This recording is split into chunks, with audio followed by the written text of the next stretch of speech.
pour avertir les Français de ce qui est en train de se préparer.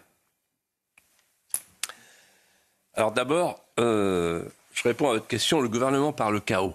Effectivement, ce sont les global shapers, comme on les appelle, les façonneurs mondiaux du Forum économique mondial de Davos.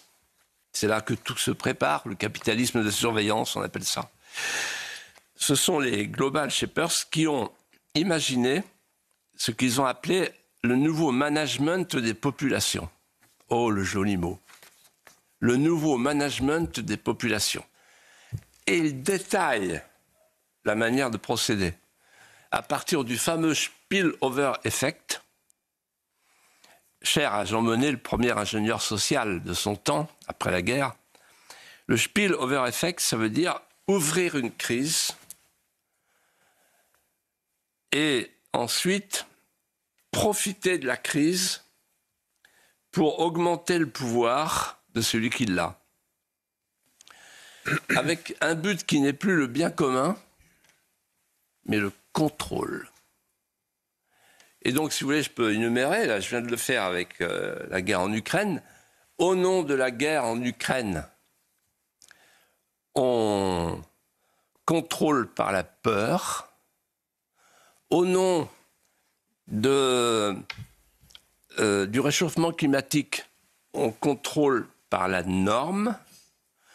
Au nom du Covid, on contrôle par l'hygiénisme d'État, le biopouvoir.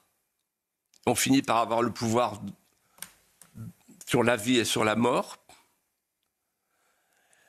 Au nom de l'islamisation, on contrôle par la laïcité, qui est un fusil à tirer dans les coins et qui sert à interdire la crèche de Béziers chez Robert Ménard, qui sert au Conseil supérieur de l'éducation à dire non, on ne veut plus les noms de Noël et de la Toussaint, etc. C'est-à-dire qu'en fait, la laïcité aujourd'hui, c'est un instrument pour éradiquer les chrétientés flagellantes. Pas plus que ça. Et donc, en réalité, on se sert des crises.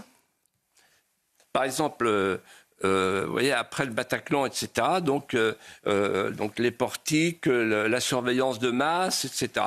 Et donc, petit à petit, nos corps, nos esprits, nos maisons, nos libertés, tout est aspiré par la grande centrifugeuse. Mais c'est rien, ça, par rapport à ce qui se profile à Bruxelles. Et personne n'en parle en France. L'identité numérique européenne. Avant la fin 2026. Écoutez-moi bien. L'identité numérique européenne. Qu'est-ce que ça veut dire ? Un fichage de masse à venir. Qu'est-ce que ça veut dire ? En fait, ils sont allés en Chine. Tous. Van der Leyen, tous les autres. Ils ont fait des stages. Et ils ont copié sur la Chine. Ce qu'on appelle en Chine le crédit social. C'est redoutable. C'est redoutable. Comme méthode pour enfermer un peuple. Pour le suivre à la trace, à la seconde.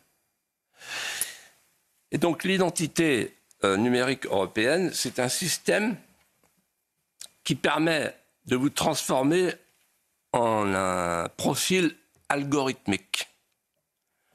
Vous devenez un flux de données. Et donc jusqu'à votre vie privée, je la connais. Et le crédit social chinois inspire ce crédit social qui va venir chez nous, c'est-à-dire vous aurez un score comportemental. C'est-à-dire qu'on va vous donner un score par rapport à votre comportement civique, à votre comportement économique, à votre comportement dépensier, à votre comportement politique, intellectuel, à vos achats. Par exemple, monsieur Geoffroy Lejeune, vous avez voulu acheter Populicide, mais vous aviez déjà acheté Mémoricide, et il y a quelques années, vous aviez acheté Le Suicide français d'Éric Zemmour. Ça fait trop. Donc, vous ne pouvez plus acheter. C'est-à-dire qu'en fait, le pouvoir saura tout sur vous,